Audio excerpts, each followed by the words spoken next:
You've been seeking answers from every dermatologist, doctor, and all over the internet, wondering what on earth this unbearable skin issue is.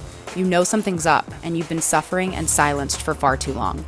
This podcast is going to bring awareness to the brutal reality that is topical steroid addiction and withdrawal syndrome. It will give you practical mental and physical tips to help you along your journey and provide you the strength you need to push through each day. You'll hear from real people battling this illness, as well as experts in the field, and I'm also going to share with you what's happening as I battle and conquer TSW. You are not alone, you're not crazy, and you will heal. If there's one thing I know, it's that anyone going through this hell is a warrior. My name is Jennifer Powers, and I welcome you to TSW Journey to Healing.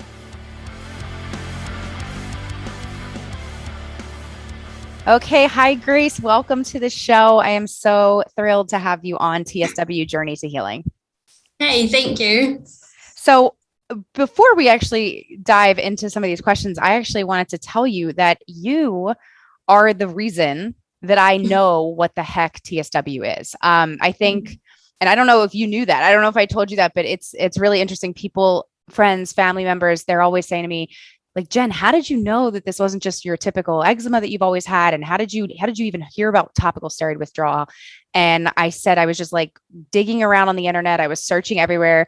Obviously, in the day and age that we're in of social media, I didn't ever anticipate getting on Instagram and finding the answer to my health crisis there. And I don't even remember, it might have even been my boyfriend who sent me your profile. I'm not sure. I can't remember if it was but as soon as I saw your profile picture of that split screen of your regular self on the left and the TSW flare up side on the right, I was like, holy crap, that's me. Oh my God. And it started pouring through all your posts and like scouring all the information. And I just thought, oh my gosh, I just figured that I can't believe I figured it out. So I got to thank you first and foremost for just bringing the awareness, being brave and putting yourself out there online for everybody in the world to see, because you very, very, I mean, not that I wouldn't have found it from someone else, but you absolutely changed my life in that way that now I know, what I have. So thank you. That is so cool. I'm stoked to be that person for somebody, because when I found out about it, I was so happy to have found Brianna and the Preventable documentary. And I was just like, she's amazing. And I was so glad to have found her. And so I'm so stoked to be that person for somebody else. Yeah. How cool, right? It's so awesome. And it's so not awesome having to deal with what we have to deal with, but it's so important that we keep spreading awareness, which is why I wanted to have you on the show so bad. So why don't we start, let's just start with that and tell everybody, the audience, tell everyone listening who you are, where you're from, and like give a little bit of your background and your story. Okay. So I'm from New Zealand, lived here my whole life. When I think I was about 8 years old, when mum took me to the doctor and I was diagnosed with eczema at the time. Throughout that journey for the last 22 years, I've been backwards and forwards to the doctor, constantly using hydrocortisone and steroid creams. I don't know a time, I honestly cannot remember when I haven't had to use them.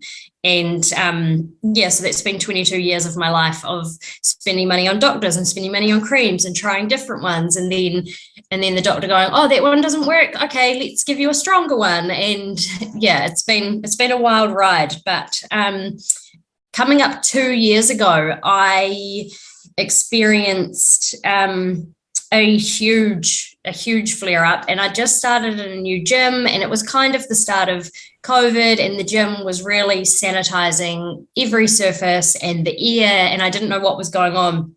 And I thought it was just the gym environment that I was getting super allergic to. And so I was showering before the gym and showering after the gym, and I didn't know what was going on. And then I just got so sick of it that I just Googled eczema and why is it not going away and how can I get rid of this and what am I doing wrong?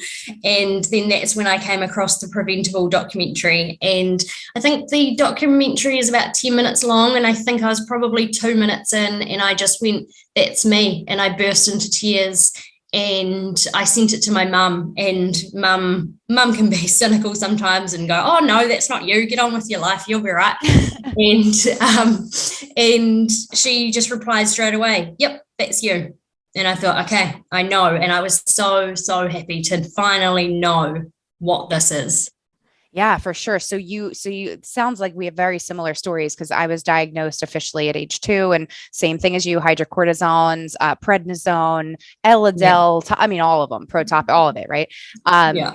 but so you were experiencing just like a really, really bad flare up, and you kind of knew in your gut, this isn't eczema. This is something else. So that's similar to me. I was actually taking prednisone September 2021, and it always was my drug of choice. It was always amazing. My skin was beautiful after I took prednisone. Yeah. It was glowing, and then it just halfway through just didn't work. Everything came back full force. So it was so alarming. So I totally can relate to you on that. So this whole journey then for you it started about 2 years ago, the beginning of COVID. Where are you now at your journey? So in July the 6th, I will be 2 years topical and oral steroid free. So Congratulations. thank you. Yeah, it's been a journey, but I'm so glad to be where I am now, and I've got really supportive people around me. So I'm very, very lucky.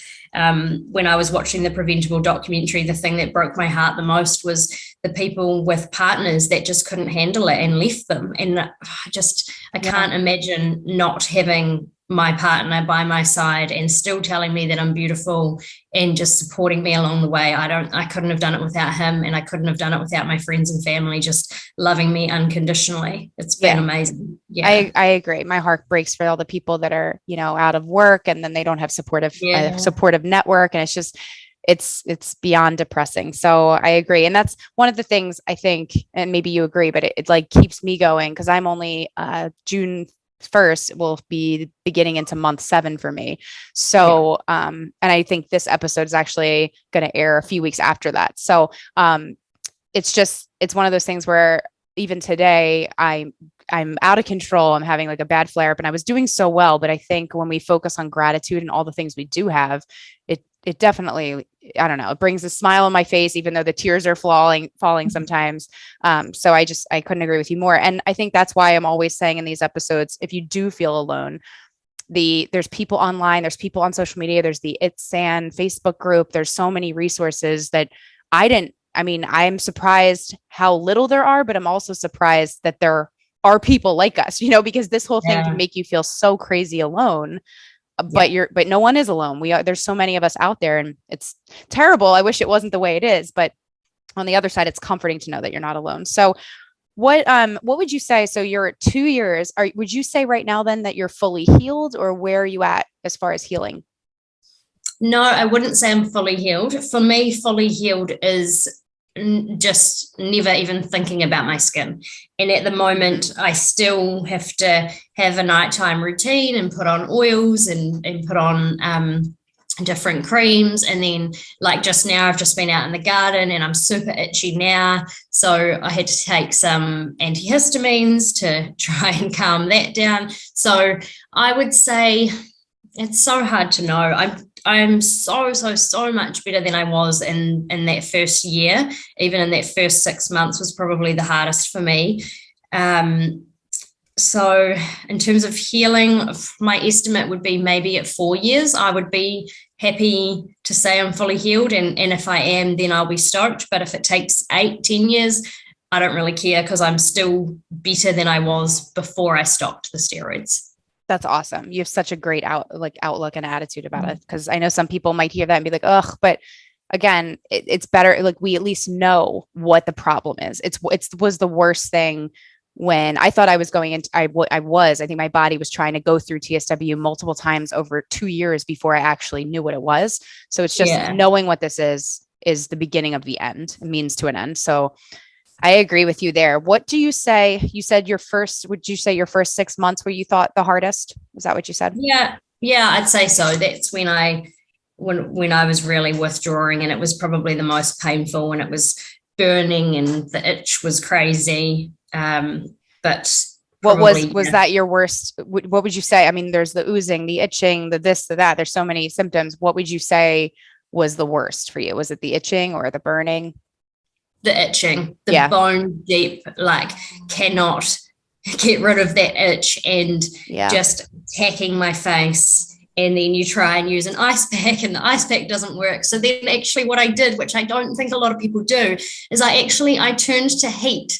And so I know that a lot of people have hot baths and things like that, but I find the water to be quite drying. So what I did is I would do a really hot water bottle inside a pillowcase. Okay. And so when the ice pack didn't work, I'd go, okay, ice pack's not working, let's try heat. And then that was actually really soothing as well. Oh, wow. That's good. Good to know. I hope the listeners listening, because I agree, you know, you think heat, you think inflammation, you usually don't think to combat the inflammation with more heat, but this whole process, this whole entire condition is so bizarre. It's such a, it's so crazy. so it's always helpful when someone like you comes on the show that nobody suggested that yet. So that's really great. What would you say if you were to look at the physical stress and pain and everything you endured physically versus the mental piece of it? I know this is kind of an impossible thing to ask, but what do you think was harder, the physical or the mental? That is a really hard question. Yeah, I don't even know if it's possible to answer it, but I'm always curious. Probably the mental, in the fact that looking back, I'm like, oh, I was actually really pretty. But then for me, because I was in so much pain, I was kind of like, I don't care what I look like, and nobody knows. And the people that know what I'm going through matter, and the people that don't know don't matter. And so that, for me, that side of the pain, the physical pain and the feeling ugly, that was fine. But it was the exhaustion and the having to get up and still go to work and do a job that I had to do really well. That mental side of it was probably the worst. But when I look back now, I feel like I lived quite a sheltered life. I'm a white female. I'm pretty lucky into how I was born. And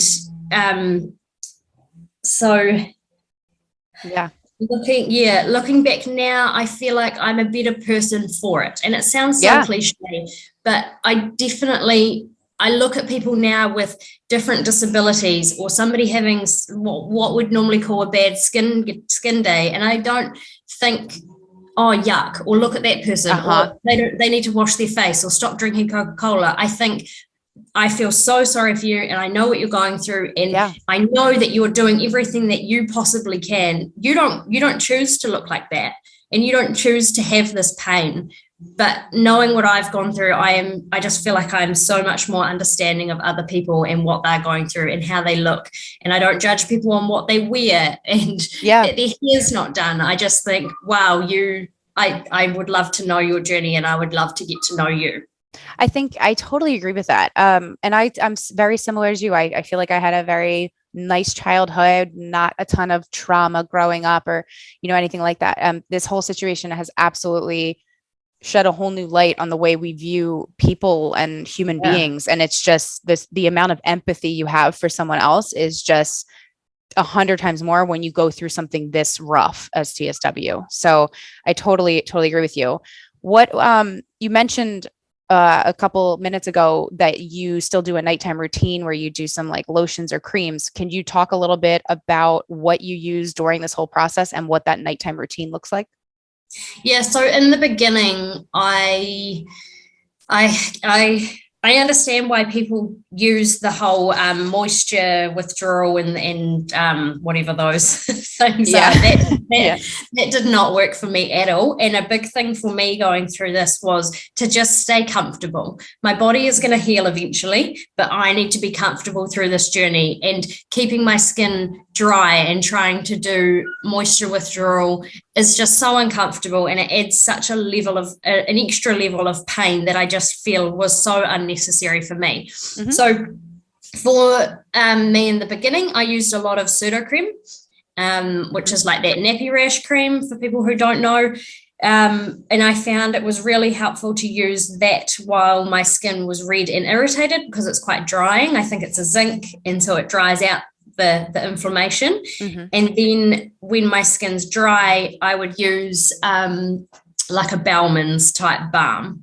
And so now I am very strict on washing my face. And I know a lot of people think, oh, water is really bad, but washing your face is that's so key, and you've got to keep your skin clean. And I know a lot of people who don't shower or don't shower often. And sure, if you're not going to shower often, at least make it every second day, because you have to keep your skin clean. It's not going to heal if it's not clean. So for me, I am very strict on washing my face every night. And then I use a rosehip oil, just a plain rosehip, no additives, no extra fancy stuff that apparently is going to make your skin amazing. Just keep it really simple, because if you react to that thing, then at least you know it's that one thing. And then you can move to a different oil or a different product. Yep. And then on top of that, I've recently learned is it slugging, where you put on all your creams and oils and then you cover your face in Vaseline, which I didn't know was a thing. And I did that so often at the beginning of my journey. But now what I do is I use the rosehip and then I cover it in Balmonds and then go to bed and still wake up dry, but it's pretty good. And you don't notice that when, for me, even like I was good for a while and then I wasn't when I put anything on my skin, because it would make my skin bright red, like almost instantly. So you don't, at this point anyway, you don't notice when you put on the rosehip oil and you put on Balmonds, your skin does not get inflamed. Sometimes, but you still think it feels better. Well, if that happens, what I do is I'll either just leave it or I'll take it off, and then I'll try again in like 3 to 4 hours. Okay. Yeah. Okay. Or sometimes it can be that product, but for me, I know that rosehip generally works and Balmonds generally works. Yeah, I like Balmonds a lot. What would you say was your lowest point in the last 2 years? In that first 6 months, probably in the beginning. And then when would you say mentally and physically you started to think, oh my gosh, I'm actually healing, I'm taking a turn for the better? It was really weird. When I first started, I think it was the first 2 months were really bad. And then I had 2 weeks of incredible skin. Like, wow, what is going on? And then it all just came back, which was fine because I knew it would. But that was really weird. It is very weird. It is. So sometimes it's the same thing with me. Like the last few days ago, I was like, oh my gosh, this feels great. You can look in the mirror and I'm like, oh my gosh, I feel pretty again. I feel kind of like my old self a little bit. And then out of nowhere, it just comes back and you're like, what did I do? What did I do wrong? And I think if anyone's listening to this too, if you feel that way, it's so easy to blame ourselves. Like, what did we do? We must have done something to cause this, when in reality, this is just whatever's happening inside of us that we can't see. And we don't necessarily know all these triggers or any, if there is even a trigger, it might just be running its course as our body like goes through the healing process. So it's important to give yourself grace and be kind to yourself. Because I think that just for me, when I'm hard on myself, it adds so much more stress, which it just makes everything 10 times worse. So yeah, absolutely. But it's easy to do, right? So what would you say, because you did say, which I agree, that the mental battle of this is just as hard, if not harder than the physical battle, which says a lot because the physical battle is brutal, but mentally it's just, man, what a rough thing to try to overcome. Did you do anything to help with your mental health throughout the last 2 years? Yeah. So before this, I was already on medication for depression and anxiety. So I had already been looking at, maybe I should come off this and I don't want to be on this forever. And then when this all happened, I thought, no, now is not the time. And so I'm still on citalopram now, which definitely helps. And then naturally, I try and keep stress levels low, which has been quite hard lately. Yeah. But like meditating at night just gives you the best sleep and sets your body up for that good healing while you are asleep. So I find that it's really good. And even just if you are feeling stressed, recognizing that, and then you can get so many great apps these days, and just taking a minute to do a quick meditation, just some deep breathing, and really just relax your body as much as you can, and then get back on with what you were doing. I love that. Very, very good advice. What would you say? I mentioned a second ago about these triggers. Did you ever do any kind of like diet changes, or did you ever notice that there was an allergen or a food item or something that did trigger you?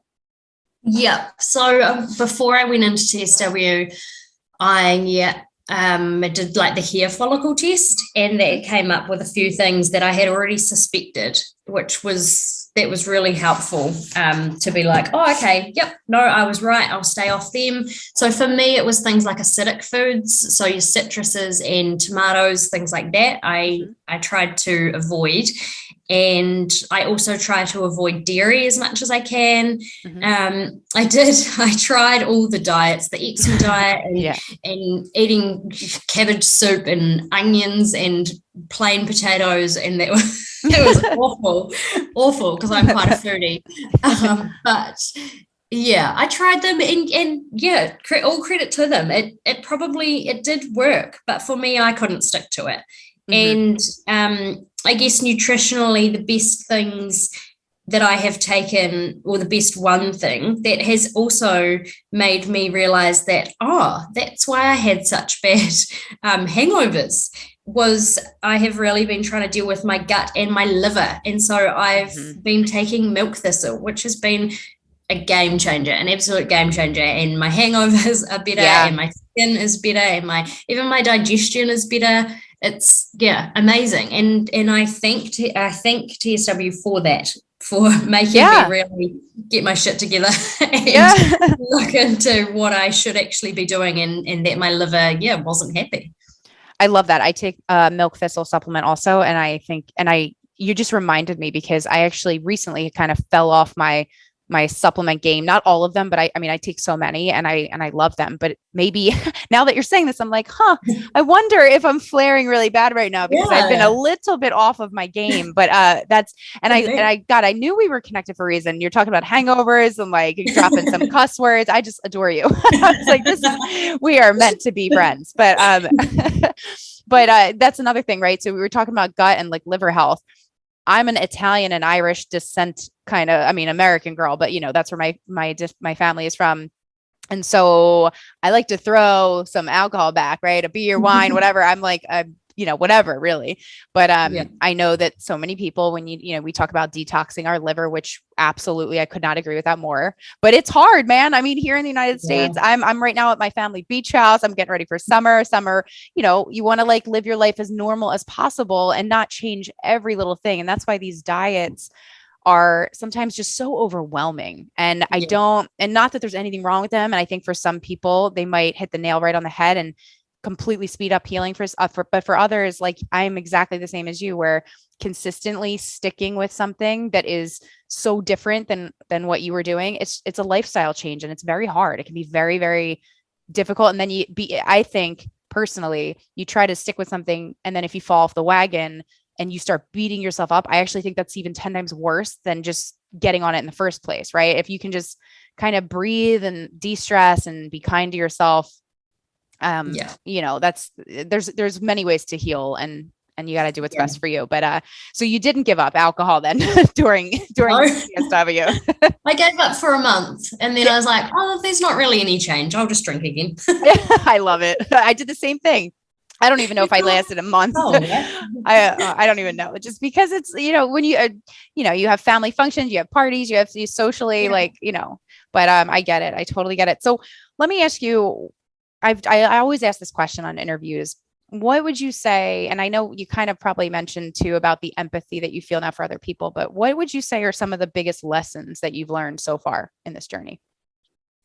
The biggest lesson was discovering what this was, which was incredible. And I just hope that so many people dealing with stuff like we have been finally realize what this is. Other lessons, it is just the empathy for others. It's just been huge, and I feel like I'm a better person for it. And that's my biggest thank you to TSW, is just being more understanding of others.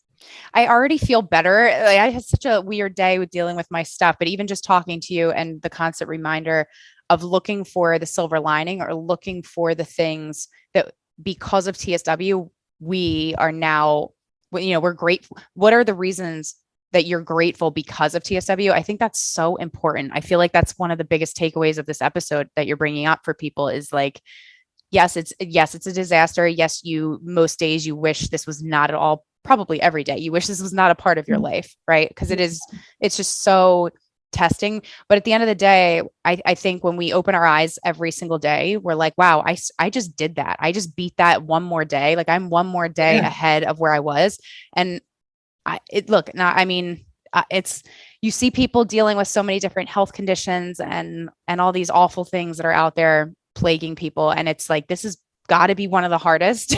And I'm not just saying that because I have it and you have it. It's just, it is so, so, so brutal and so challenging. And it just, at the end of the day, or in the beginning of a day, you have to like give yourself a pat on the back and say, I am so strong, because this is not for the faint of heart. This is like, you have got to be an incredibly strong person to go through something like this. Not one of us who have TSW, you can never call yourself weak ever again.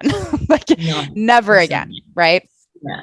Yeah. So I think one of the hardest parts of this is that you can't, like, people sometimes they ask, oh, like, what is going on? Or is this eczema? Or like, why can't you come to this event? And you can't just be like, oh, I have eczema, or I have some other kind of disease or issue.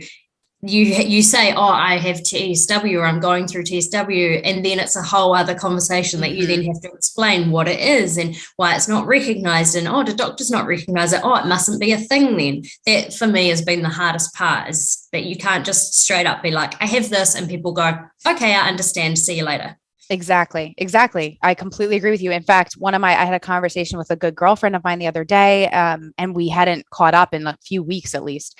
And I try not to, I don't want to make it a part of every conversation with every friend of mine, because I'm trying again to like move forward, and I don't want to always talk about it. So it was tough for me. And she said, wait, what do you have going on? And I said, well, this TSW that I told you about. And she's like, oh my God, you're still going through that? And I was like, yeah, it's been like 6-7 months already. So, and it's not going away anytime super soon, I don't think. So, and she's like, oh my God, I had no idea it was going to like be this long. And I'm like, oh, this is difficult to hear. I want to strangle somebody, but you're right. Like it is so, there's no knowledge out there. So it's like, sometimes I feel like all of us suffering with it are on an island by ourselves where we're like, hello, does anybody want to figure this out for us and help us? But I also am looking at it in one ways, you could be super frustrated and think, gosh, in like 20 or 30 years from now, this might be so recognized and there might be some, treatments for it to help. And like, why not us? Why is this now? But on the other side, we have to look at it like, I don't know whether you're spiritual or not, but like God gave it to you for a reason. And maybe we are a part of the mission to bring awareness to this and kind of spearhead it for everybody else to come. Cause I don't know about you. I wouldn't want to see anyone, not even a worst enemy, go through something like this. Cause it's just too damn hard. Yeah. Too darn hard.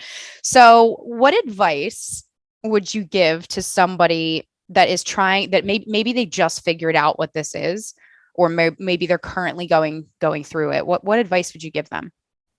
My main advice for people is to go to the ITSAN website. So ITSAN. If you Google it, you should be able to find the website. That is full of information. People say to me all the time, why don't you start a website and put all the information on it? I'm like, I don't need to. And ITSAN's done it. They've done it all, and they have examples and they have testimonials, and it's just the best website. And then the other piece of advice would be join the Facebook page. So there's two that I know of. There's the ITSAM one, and then there's another one which is just like a support page. And I think it's the only page on Facebook or group that I belong to that there is no nasty comments whatsoever. It is the nicest page to belong to, and people are so supportive and ready to give advice and to help you and to support you, and it's incredible. There's also another page, which is the one for the carers. So there's a Facebook page for TSW carers. I don't belong to it, but if you are a carer, I would say to go to that one. That's a really good one to get some support from other people who aren't necessarily going through it and having the physical pain, but they might be looking after children or other loved ones that are going through it. Some other advice would be, I know that for me, people were like, get in the ocean, it's summer, the ocean's so good for you. And it bloody stings when you first do it. It does. And I was just like, don't tell me what to do. I don't want to do that. It's so uncomfortable. But for me, that has been amazing this summer. So I was already a year and a bit in, and that just changed my life over summer. So we're coming into winter now. So I don't think I'll be getting in the ocean as much as my partner and one of my friends would love me to. Maybe in a wetsuit. But that changed my life. And also red light therapy. So I got a mask. Yeah, I have one too. Yeah, so they're great. I don't know if it's just a time, I don't know if it's legit, or if for me it was a time to actually just stop and lie down and do nothing and don't go on your phone, and it really reduces your stress. But I found that it really helped with the itch and the inflammation. So those would be my main pieces of advice.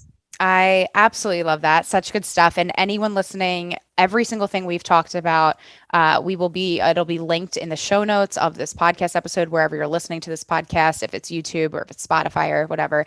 And then it'll also be over on the blog, tswjourneytohealing.com. Is there any last minute, anything, Grace, that you want to impart on a listener right now? Also, before you say that, actually, I have to say, if you ever want to contact Grace or see her journey, I'm also going to link her contact in the show notes as well. And you're not going to ever forget her Instagram name because it's so freaking cute. It's Skinderella. I mean, come on. As soon as I saw it, I'm like, oh my gosh, I'm like a Disney fanatic. And that just, and he just blended the best of these worlds. But I love it. So is there any last minute words of wisdom or anything else you want to impart with anyone listening? I guess it does sound all doom and gloom, especially when you see people who have been going through it for 8+ years. It can be really daunting, but it is the best thing that you can do. And for a lot of people, and for me, I feel like it's the only choice that I had, that the steroids weren't working anymore. The oral steroids, I couldn't be on them for life, and they have other issues with them. So the natural route is really the only option for me. So don't be scared. Lots of people do heal in a year to 2 years, and especially children. I just want to say to parents, please it's your choice, but I encourage you to look further into this and seriously consider taking your children off these creams and medications. I've seen a lot of children heal in 6 months. And when I was younger, people would always say, oh, you'll grow out of it. You'll grow out of it. And in my head, I was just like, well, I'm 16 now and I haven't grown out of it. Yeah, me too. Same. Yeah, but we probably would have, if we didn't have these creams and we didn't have these doctors loading us up on these drugs, we probably would have grown out of it. And I wholeheartedly believe that adult eczema is not common. It's not as common as what we think. And if you can take your children off these medications now, they will have a much, much, much greater quality of life.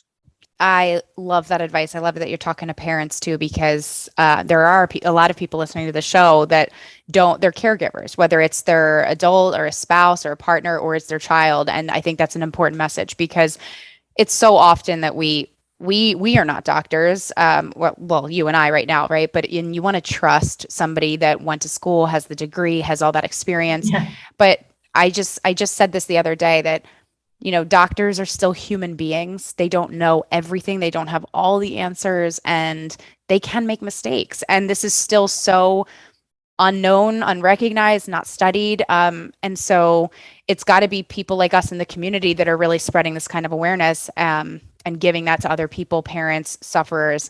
And so you saying that, I just think speaks volumes. So I hope that anyone listening to this that's wondering, or even if your child is on a medication like one of the ones we mentioned, don't panic and freak out, because it is a bizarre thing that not everybody, right? Like some people can be on steroids and they may not experience this, and we don't know really why that is. But overall, there is, like you said, Grace, there's so many other natural ways to heal that don't come with all these horrific side effects. So if you can do something where you can avoid that, absolutely highly recommend that. So I totally agree.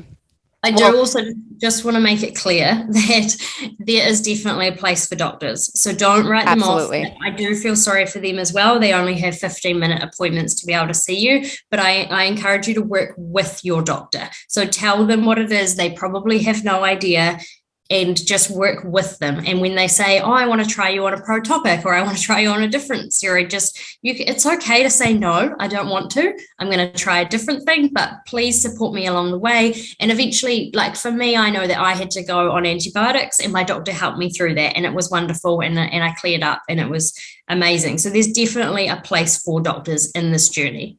I totally agree with that. And you know what? This does give us another opportunity to educate. I know it sounds kind of crazy because you're thinking the doctor, you would never be able to educate your doctor, but doctors, a lot of doctors, especially in the States, and I don't know, in New Zealand or wherever in the world, it's just, sometimes they scratch their head or they're like, what's TSW? Some of them don't even know about it. So it gives you an opportunity to say, hey, no, I'm going to pass on that.